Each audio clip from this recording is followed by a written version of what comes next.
What if I told you that every addiction, every compulsive behavior that destroys your life, is actually your psyche's desperate attempt to heal something much deeper? Carl Jung, the revolutionary psychiatrist who transformed our understanding of the human mind, discovered a shocking truth about addiction that the medical establishment still struggles to accept today. Jung believed that behind every addiction lies what he called the God-sized hole in the soul, a profound spiritual and psychological emptiness that we try to fill with substances, behaviors, or relationships. But here's the revolutionary part. He argued that you cannot heal any addiction until you face the one inner truth that your addiction is protecting you from confronting. This isn't about willpower. It's not about moral failure or character defects. According to Jung, addiction is the psyche's misguided attempt to solve a problem it doesn't have the tools to address consciously. Your addiction is actually trying to heal you, but it's using the wrong medicine. If you're ready to understand addiction through the profound lens of Jungian psychology and discover why traditional approaches often fail women especially, make sure to hit that subscribe button and ring the notification bell. We're exploring the depths of the feminine psyche and the hidden wisdom that can transform not just addiction, but your entire relationship with yourself. Jung's perspective on addiction was revolutionary because he understood something that medical professionals are only beginning to grasp. Addiction is not a disease to be cured, but a symptom of a much deeper psychological and spiritual crisis. He believed that what we call addiction is actually the shadow side of our spiritual longing, our soul's desperate attempt to transcend the limitations of ordinary consciousness. Consider Lisa, a successful marketing executive who struggled with alcohol for 15 years. Every night, she would come home and drink wine until the constant anxiety in her chest finally quieted. Traditional therapy told her she had a drinking problem. Jung would have said she had a spiritual problem that was expressing itself through alcohol. The wine wasn't the real issue. It was her psyche's clumsy attempt to access what he called the transcendent function, the bridge between conscious and unconscious that allows for genuine transformation. Jung observed that women, in particular, often develop addictions as a way of coping with what he called the unlived life, the parts of themselves they've had to suppress or deny in order to fit into a world that hasn't traditionally valued feminine ways of knowing and being. Your addiction might be your soul's rebellion against a life that feels too small for who you really are. The inner truth that Jung believed we must face isn't comfortable. It requires us to acknowledge that our addiction isn't happening to us. It's happening for us as a message from our unconscious about what needs to be healed, integrated, or expressed in our lives. Jung discovered that every addiction serves as what he called a shadow projection, a way of avoiding the parts of ourselves we find too painful or frightening to face directly.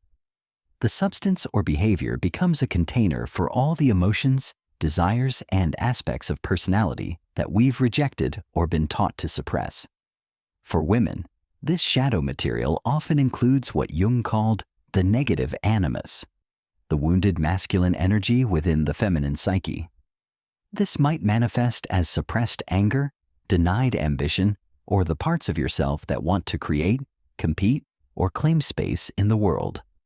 When these aspects remain unconscious, they can drive addictive behaviors as a way of expressing what can't be acknowledged directly. Take Rachel, a mother of 3 who developed a shopping addiction that nearly bankrupted her family. On the surface, it seemed like simple materialism or lack of self-control. But Jung would have recognized something deeper. Rachel's unconscious rebellion against a life where she had completely erased herself in service to others. The shopping wasn't about acquiring things. It was her shadow's attempt to reclaim some sense of personal identity and worth. Jung understood that addiction often emerges when we've split ourselves into acceptable and unacceptable parts. The acceptable part is the persona we show the world, the good mother, the dutiful daughter, the successful professional. But the unacceptable part, what he called the shadow, contains our authentic desires, our creative impulses, our anger, our sexuality, our power. When the shadow remains unconscious, it doesn't disappear. It goes underground and starts running the show from behind the scenes. Addiction becomes the shadow's way of getting what it needs, even if it's through destructive means. The woman who's never allowed herself to feel angry might become addicted to rage-inducing social media drama. The one who suppressed her sexuality might develop compulsive romantic behaviors. Jung believed that the healing of addiction requires what he called shadow integration, the conscious recognition and acceptance of these rejected parts of ourselves. This isn't about acting out every impulse, but about acknowledging that these aspects exist and finding healthy ways to honor them. The inner truth that addiction protects us from facing is often this: I have needs, desires, and aspects of myself that I've been taught are unacceptable, but they're actually essential parts of who I am. For many women, this includes the need for creative expression, personal autonomy, or the right to take up space without justifying their existence. Jung observed that addiction serves as a kind of false individuation, a counterfeit version of the psychological wholeness we're actually seeking. The temporary relief or altered state that substances provide mimics the genuine transcendence that comes from integrating our shadow material and becoming whole. The tragedy is that addiction promises what Jung called participation mystique, a temporary fusion with something larger than ourselves, but it delivers isolation and fragmentation instead. True healing requires recognizing that what you're seeking through your addiction is actually available through the conscious integration of your rejected self. Perhaps Jung's most profound insight about addiction was his recognition that it represents what he called a low-level search for God, the soul's misdirected attempt to experience the sacred in a world that has become spiritually barren. He famously wrote to Bill Wilson, co-founder of Alcoholics Anonymous, that alcoholism was the equivalent of spiritual thirst, and that the only cure was a genuine spiritual experience. Jung understood that human beings have an innate need for transcendence, for connection to something greater than their individual ego. When this spiritual dimension is missing from life, the psyche will seek it through whatever means available, often through substances or behaviors that temporarily alter consciousness and provide a taste of the transcendent experience we're craving. For women especially, this spiritual thirst often stems from what Jung called the wounded feminine, the collective trauma of centuries of having our intuitive wisdom, our connection to nature's cycles, and our role as carriers of sacred knowledge devalued or suppressed. Many women develop addictions because they're unconsciously trying to reconnect with this lost spiritual heritage. Consider Maria, a successful attorney who struggled with prescription pill addiction for years. On the surface, it seemed like stress management gone wrong. But Jung would have recognized that Maria was unconsciously trying to access what he called the archetypal feminine, the deep, intuitive knowing that had been educated out of her through years of rational, linear thinking required by her profession. The pills temporarily quieted the mental chatter and allowed her to feel connected to something beyond her analytical mind. Jung believed that modern society, with its emphasis on materialism and rational thinking, has created what he called the spiritual desert, a cultural environment where the soul's need for meaning, mystery, and transcendence goes unmet. Women, as natural carriers of what he termed the religious function, feel this spiritual poverty especially acutely. The inner truth that many women must face is this: their addiction is their soul's desperate attempt to find the sacred in a world that has forgotten how to honor the feminine mysteries.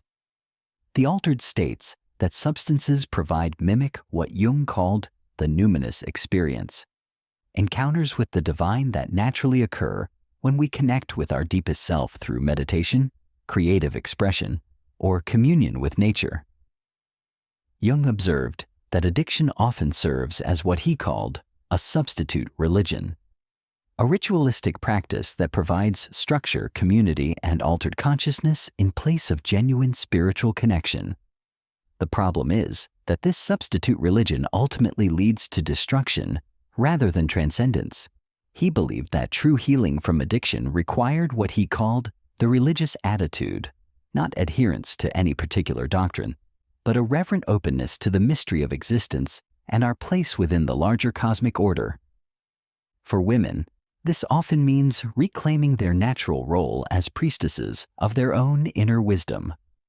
The spiritual dimension of addiction healing isn't about finding God in the traditional sense.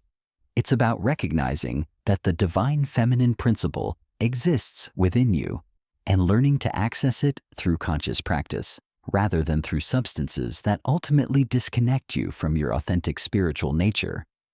Jung would say that your addiction is actually your soul's way of telling you that you're spiritually starving, and that no amount of external substances can fill the God-sized hole that can only be healed through genuine connection to your inner sacred self. Now we come to the heart of Jung's revolutionary understanding of addiction, the specific inner truth that your psyche is desperately trying to protect you from confronting. This truth is so threatening to your current identity, so seemingly impossible to bear, that your unconscious mind would rather risk destroying your life through addiction than face it directly. The devastating inner truth is this: you are living a life that is fundamentally untrue to who you really are. Your addiction exists because some essential part of your authentic self has been so thoroughly rejected, suppressed, or abandoned that it can only express itself through destructive, compulsive behaviors. Jung called this the unlived life, the parts of ourselves that we've sacrificed in order to be acceptable, lovable, or successful according to external standards. For women, this unlived life often includes our creative power, our sexual sovereignty, our right to anger, our need for solitude, or our deep connection to the natural world and its cycles. Take Catherine, a devoted mother and wife who developed a severe eating disorder in her 40s. Everyone saw her as the perfect woman, selfless, nurturing, always putting others first. But Jung would have recognized that Catherine's relationship with food was her psyche's way of expressing the rage and control that had been completely banished from her conscious personality. The eating disorder was the only way her unlived life, the part that wanted to say no, to have needs, to take up space, could make itself known. The inner truth that Catherine had to face was terrifying. She had spent decades being who others needed her to be, while completely abandoning who she actually was. Her addiction was her soul's rebellion against this self-betrayal, but it was happening in the only way her unconscious mind felt was safe, through a behavior that seemed to make her smaller and more acceptable rather than larger and more threatening. Jung understood that this inner truth feels literally life-threatening because it challenges the very foundation of how we've constructed our identity and our relationships. If you're the good girl who never causes problems, facing your authentic anger feels like it will destroy everything you've built. If you're the strong one who takes care of everyone, acknowledging your need to be cared for feels like it will leave you abandoned and alone. But here's what Jung discovered. Your addiction will continue to escalate until you face this truth, because your psyche will keep turning up the volume on the distress signal. The part of you that's been abandoned isn't going away. It's getting louder and more destructive in its attempts to get your attention. The most devastating aspect of this inner truth is recognizing how much of your life has been built on a false foundation. You might have to acknowledge that the career you've pursued isn't actually what you wanted, that the relationships you've maintained require you to betray yourself, or that the persona you've perfected is suffocating your authentic nature. For many women, this truth involves recognizing that they've been living according to what Jung called the collective shadow, societal expectations about femininity that require them to be perpetually giving, accommodating, and self-sacrificing, while denying their own needs, desires, an individual path. The inner truth your addiction protects you from is ultimately this: you deserve to live as your authentic self, even if that threatens every relationship and structure you've built around your false identity. Once you've faced the devastating truth that your addiction is protecting you from your unlived life, Jung believed that genuine healing could begin. But this isn't the kind of healing that simply removes symptoms. It's what he called individuation, the process of becoming who you truly are rather than who you've been conditioned to be. Jung's approach to addiction healing was radically different from conventional methods because he understood that you can't heal addiction by fighting it directly. Instead, you heal it by giving your unlived life conscious expression. When the authentic parts of yourself find healthy ways to be seen and honored, the addiction naturally loses its power because it's no longer needed as a distress signal. This process requires what Jung called the transcendent function, the ability to hold the tension between who you've been and who you're becoming without collapsing back into old patterns. For women, this often means learning to honor both their need for connection and their need for individuality, both their nurturing nature and their fierce independence. Consider Diana, a nurse who had struggled with alcohol addiction for years. Traditional recovery programs told her to avoid triggers and white-knuckle her way through cravings. But when Diana began exploring her unlived life through Jungian therapy, she discovered that her drinking was connected to her suppressed artistic nature. She had always been a painter, but had abandoned art to pursue a practical career in nursing. As Diana began painting again, something miraculous happened. Her desire to drink simply evaporated. She wasn't fighting the addiction anymore. She was feeding the part of herself that the addiction had been trying to nourish. The alcohol had been a poor substitute for the transcendent experience she found when creating art. Jung believed that this kind of healing requires what he called active imagination, consciously dialoguing with the parts of yourself that have been driving the addictive behavior. Instead of seeing your addiction as an enemy to be defeated, you begin to understand it as a misguided ally trying to help you access something you need. If you're ready to explore your own unlived life and discover what your addiction might be trying to tell you, make sure to subscribe to this channel and share this video with someone who needs to hear this message. We're building a community of women who are brave enough to face their authentic selves and transform their lives from the inside out. The path Jung outlined isn't easy, but it's profoundly liberating. It requires you to grieve the life you've been living while simultaneously embracing the life that wants to emerge. This process often involves what he called the dark night of the soul, a period where your old identity has died, but your new one hasn't fully emerged yet. For women especially, this transformation often means reclaiming what Jung called the wise woman archetype, the part of the feminine psyche that knows its own worth, trusts its own instincts, and refuses to betray itself for the comfort of others. This isn't about becoming selfish. It's about becoming authentic. Jung understood that true healing from addiction creates what he called the wounded healer, someone whose own journey through darkness gives them the wisdom and compassion to guide others home to themselves. Your addiction isn't a character flaw to be ashamed of. It's actually preparing you to become a carrier of consciousness for other women who are struggling with their own unlived lives. Jung's final insight about addiction was perhaps his most radical. He believed that healing doesn't happen when you stop the addictive behavior, but when you make the conscious choice to live authentically, regardless of the consequences. This choice is what he called the heroic act, the decision to honor your true nature even when it threatens everything you've built around your false self. This choice is particularly revolutionary for women because it requires us to abandon what Jung called the collective expectations of femininity, the unconscious agreement to be perpetually accommodating, self-sacrificing, and focused on others' needs rather than our own.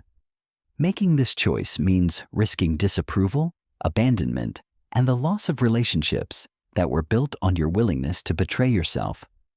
But Jung discovered something extraordinary.